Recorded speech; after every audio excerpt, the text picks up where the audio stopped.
கையாடு முருகருடைய drawing தான் tutorial போடலான்னு இருந்தேன். ஆனால் திடீர்னு பார்த்தா நம்ம முருகருக்கு பர்த்டேன்னு சொல்லிட்டாங்க. ஸோ அதனால தான் முருகரோட டிராயிங் வரையலான்னு முடிவு பண்ணிட்டேன். எனக்கு தெரிஞ்சு இந்த முருகருக்கு ஃபேன் பேஸ் அதிகம்னு நினைக்கிறேன். உங்களுக்கு முருகர் பிடிக்கும் அப்படின்னாக்கா இந்த வீடியோ பாருங்கள், எப்படி ஈஸியாக வரையிறதுன்னு நான் சொல்லித்தரேன். யாராவது சப்ஸ்கிரைப் பண்ணாமல் பார்த்துட்டு இருந்தீங்கன்னா இப்போவே சப்ஸ்கிரைப் பண்ணி வச்சுக்கோங்க. இந்த மாதிரி டுட்டோரியல் வீடியோஸ் நீங்கள் மிஸ் பண்ணாமல் பார்க்கலாம். சரி, நம்மளுடைய முருகரோட ஃபோட்டோ வரைய ஸ்டார்ட் பண்ணுவோம். ஒரு 9 நிமிஷம் வெறும் 9 மினிட்ஸ் நீங்கள் ஸ்பெண்ட் பண்ணி பார்த்தீங்கன்னா ஸ்டெப் பை ஸ்டெப்பாக எப்படி ஈஸியாக அந்த டிராயிங் வரையிறதுன்ட்டு நான் சொல்லி கொடுத்துருப்பேன். நீங்கள் அதை மிஸ் பண்ணிட்டீங்க அப்படின்னாக்கா ஓட்டிட்டீங்க அப்படின்னா புரியாது. ஓகேங்களா? இப்போ நம்மளோட முருகரோட ஃபோட்டோ வந்து பார்த்தீங்கன்னா அவரோட ஃபேஸ் வந்து லெஃப்ட் சைடில் வந்து திரும்பி இருக்குது. அதாவது லெஃப்ட் சைடில் திரும்பி இருக்குது. அது போக ஃபேஸே வந்து லெஃப்ட் சைடில் தான் இருக்குது. ஸோ அதனால் வந்து நான் இங்கே லெஃப்ட் சைடில் வந்து லைன் போட்டுக்கிறேன். அதாவது லைன் அப்படின்னாக்கா நம்ம வழக்கம் போல் என்ன போடுவோமோ அதே தான். பட் நான் வந்து இந்த கண்ணுக்கான லைன் போடும்போது மட்டும் கொஞ்சம் ஸ்லாண்டிங்காக போட்டுக்கிட்டேன். ஏன்னா ஒரு கண்ணு மேலவும் இன்னொரு கண்ணு கொஞ்சம் கீழே தெரிகிற மாதிரி இருக்குது, சைட் ஃபேஸ் அப்படிங்கிறதுனால. ஸோ அதை போட்டுட்டு நம்ம வழக்கம் போல் எப்பயுமே நம்ம ஐஸ் எப்படி வரைவோமோ அதே மாதிரி நம்ம வரைஞ்சிக்க வேண்டியது தான்.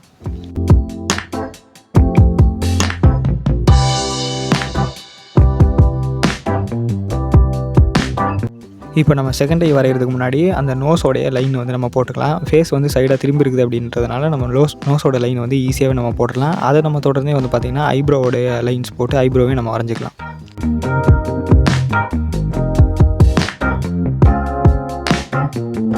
இந்த செகண்ட் ஐ வரையும் போது நான் லைன் போட்டுறேன் பார்த்தீங்களா, இந்த லைனுக்கு ஈக்குவலாக வர மாதிரி பார்த்துக்கோங்க. அதுதான் வந்து பார்த்திங்கன்னா நமக்கு வந்து பர்ஃபெக்டான ஐஸை வரைகிறதுக்கான ஒரு வழியாக இருக்கும். ஸோ அதே மாதிரி ஐஸோட சைஸ் வந்து லெஃப்ட் சைடில் ஐ வந்து பார்த்திங்கன்னா கொஞ்சம் சின்னதாக இருக்கும். இப்போ நான் வரைஞ்சிட்டு இருக்கிற அந்த ரைட் சைடு ஐ வந்து பார்த்திங்கன்னா கொஞ்சம் முழுசாக தெரிகிற மாதிரி இருக்கிறதுனால பெருசாக இருக்கும். ஸோ அந்த சைஸ் வித்தியாசத்தை பார்த்து வரைஞ்சிக்கோங்க.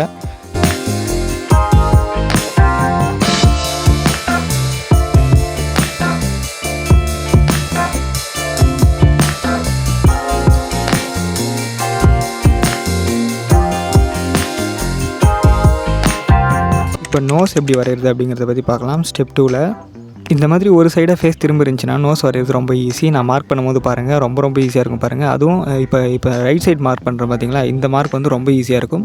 ஸோ அதே மாதிரி நம்ம மூக்கு வரைகிற அந்த லைன் கூட பார்த்திங்கன்னா ரொம்ப வந்து ஈஸியாக தான் இருக்கும். ஸோ மார்க் பண்ணி அது வந்து லைன்ஸ் ஜாயின் பண்ணுறது ரொம்ப ஈஸியாக தான் இருக்கும். ஸோ சிம்பிளான நோஸ் தான் இது. இதை பற்றி எக்ஸ்பிளைன் பண்ணுறதுக்கு பெருசாக ஒன்றும் இல்லைப்பா.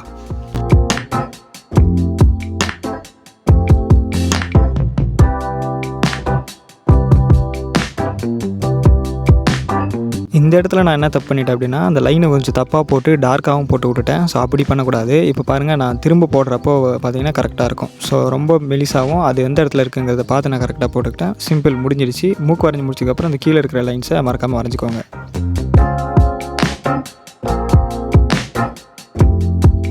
இப்போ 3வது ஸ்டெப்பில் அந்த மவுத் எப்படி வரைகிறது அப்படிங்கிறத பற்றி நம்ம பார்க்க போகிறோம். ஒரு ஃபேஸ் திரும்பி இருந்தால் நோஸ் எப்படி ஈஸியாக இருக்குமோ அதே மாதிரி தான் மவுத்தும். ஏன்னா வந்து பார்த்திங்கன்னா பாதி மவுத் தான் நம்ம வரைய போகிறோம். இந்த ரைட் சைடில் மட்டும் தான் ஃபுல்லாக வரைவோம், லெஃப்ட் சைடில் கம்மியாக தான் வரைவோம்.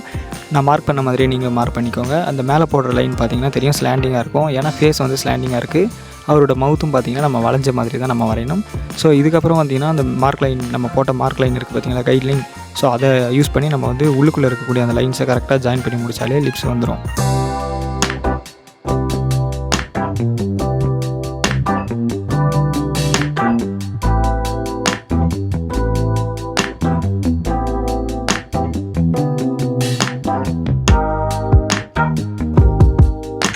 இப்போ முக்கியமாக முருகருடைய ஃபேஸோட ஷேப் எப்படி வரைகிறதுங்கிறத பற்றி பார்க்கலாமா. ஃபேஸ் ஷேப்பு நான் வழக்கம் போல் நான் சொல்லியிருக்கேன் நிறைய வீடியோஸில். ஐப்ரோஸ் பக்கத்தில் இருந்தோம், லிப்ஸ் பக்கத்தில் இருந்தோம், சின்னுக்கிட்ட இருந்தோம், இந்த மாதிரி நம்ம வந்து மார்க் பண்ணிக்கிட்டு அதுக்கப்புறம் அந்த லைன்ஸ் வந்து ஜாயின் பண்ணணும். இதுதான் வந்து ஃபேஸ் ஷேப்பு. பட் அந்த ஜாயின் பண்ணும்போது லைன்ஸ் வந்து கவனமாக ஜாயின் பண்ணணும். ஸோ இப்போ நான் வரைஞ்சிட்ருக்கிற இந்த முருகரோட ஃபேஸோடைய இந்த லைன்ஸ்லாம் வந்து பார்த்திங்கனாக்கா நானே ஒரு சில டைம் வந்து தப்பு பண்ணிட்டு தான் வரைஞ்சிருப்பேன். ஸோ அதனால் நான் எப்படி வரைகிறனோ அதே மாதிரி பார்த்து நீங்களும் பொறுமையாக வந்து வரைஞ்சிக்கோங்க.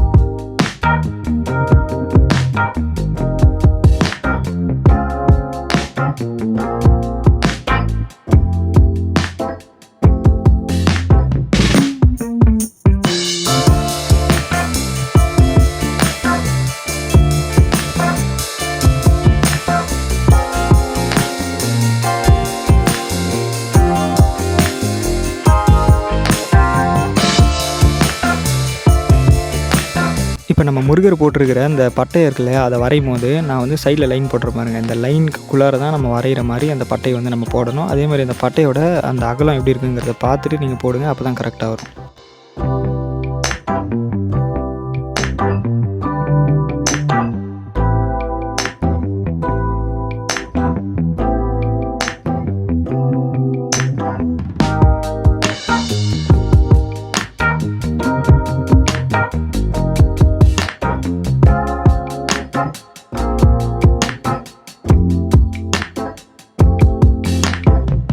இப்போ இவர் போட்டிருக்க கூட அந்த கிரீடம் அப்புறம் அந்த நகையெல்லாம் நீங்கள் வரையும் போது என்ன பண்ணணும்னா, எடுத்த உடனே அதில் இருக்கிற டீட்டெயில்ஸ்லாம் வந்து அப்படியே கொடுத்துடாதீங்க. அது ரொம்ப ரொம்ப கஷ்டமாக இருக்கும் அப்படி வரைஞ்சிங்கன்னா. அப்புறம் நமக்கே கடுப்பு வந்துடும், என்னடா இப்படி வரைஞ்சிக்கிட்டு இருக்கோம் அப்படின்னு சொல்லிட்டு.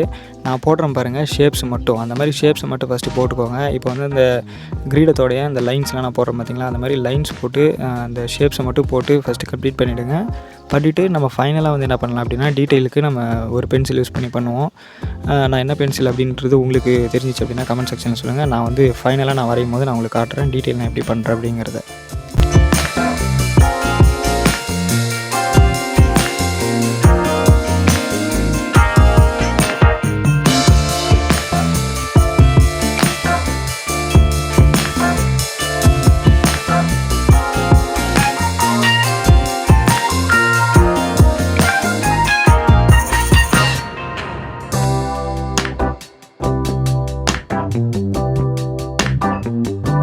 இந்த மயில் வரையும் போது ஒரு விஷயம் சொல்லிக்கிறேன். இந்த மயிலை வந்து பார்த்திங்கன்னா, நான் ஃப்ரீ ஹேண்டில் வந்து நான் எந்த ஒரு அளவும் பார்க்காம அப்படியே தான் வரைஞ்சிக்கிட்டு இருந்தேன். ஸோ இது வந்து ஃப்ரீ ஹேண்டாக நம்ம வந்து ஃப்ரீயாகவே வரைஞ்சிக்கலாம். ஒரு சில பேருக்கு கரெக்டாக வரும், ஒரு சில பேருக்கு நல்லா வராது. கொஞ்சம் பார்த்து கவனமாக வரைஞ்சிங்கன்னா நமக்கு ஏற்ற மாதிரி தான். நம்ம வந்து எக்ஸாக்டாக அதில் இருக்கிற மாதிரி வரைய தேவையில்ல. ஜஸ்ட் அது மயில் அப்படிங்கிறது தெரிஞ்சாலே போதும். என்னோடய ட்ராயிங் பார்த்திங்கனாலே தெரியும், மயில் வந்து அந்தளவுக்கு பர்ஃபெக்டாக இருந்திருக்காது. கொஞ்சம் ஒரு சில மாறுதல் இருக்கும். ஸோ நீங்களும் அதேமாதிரி வரைஞ்சிக்கோங்க. என்னடா சரியாக வரலன்னு சொல்லிட்டு கஷ்டப்படாதீங்க.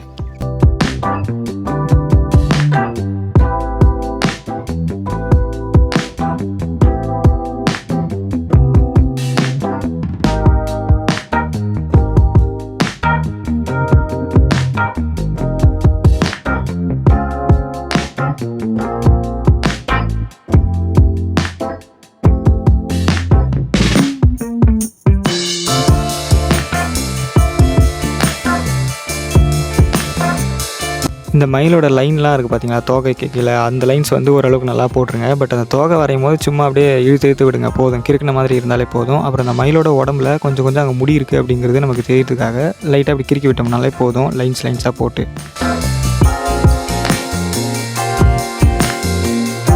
இப்போ நம்ம டீட்டெயில்ஸ் ஆட் பண்ண போகிறோம் இந்த ஸ்டெப்பில். ஸோ ஆட் பண்ணலாமா? ஃபஸ்ட்டு நம்ம போட்டிருக்கக்கூடிய இந்த தேவையில்லாத கைட்லைன்ஸ்லாம் எரேஸ் பண்ணிக்கலாம். வழக்கம் போல் நான் சொல்கிறது தான், எரேஸ் பண்ணிவிடுங்க. அண்ட் அவுட்லைனை டார்க் பண்ணுங்கள் அப்படிங்கிறத நான் சொல்ல போகிறது கிடையாது. இப்போ நம்ம டீட்டெயில்ஸ் ஆட் பண்ணாமல் இருக்குது அப்படிங்கிறதால 0.5 மெக்கானிக்கல் பென்சில் நான் எடுத்துக்கிறேன். ஸோ இதை எடுத்துக்கிட்டு அப்புறமா நம்ம டீட்டெயில் ஆட் பண்ணலாம். எதுக்கு நான் இந்த பென்சிலை யூஸ் பண்ணணும்னு சொல்கிறேன்னா, இது ஷார்ப்பான டிப் இருக்கிறதுனால நமக்கு டீட்டெயில்டான அந்த லைன்ஸ்லாம் வந்து பார்த்திங்கன்னா நல்லா ஷார்ப்பாக டீட்டெயிலாக கிடைக்கும். ஸோ அதனால தான் இந்த பென்சில் யூஸ் பண்ணுறேன். ஸோ பொறுமையாகவே கொஞ்சம் பார்த்து வரைஞ்சிங்கன்னா அந்த நகையில் இருக்கக்கூடிய டீட்டெயில்ஸ்லாம் நீங்கள் வரைஞ்சிக்கலாம். எக்ஸாக்டாக அதில் இருக்கிற மாதிரி வரையணுன்ட்டு அவசியம் கிடையாது. சின்னதாக அந்த ரவுண்ட்ஸ்லாம் கூட போட்டு நீங்கள் இந்த மாதிரி வரைஞ்சிக்கலாம். நான் போட்டிருக்கிறத பார்த்தாலே தெரியும்.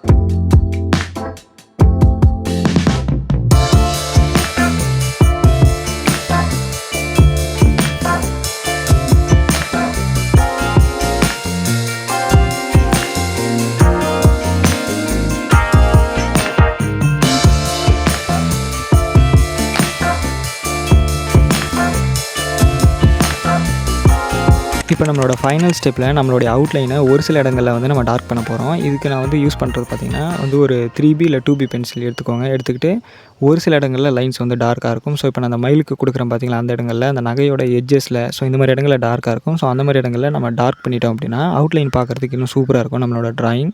ஸோ அந்த சின்கிட்ட ஸோ இந்த மாதிரி நீங்களும் பண்ணிக்கோங்க.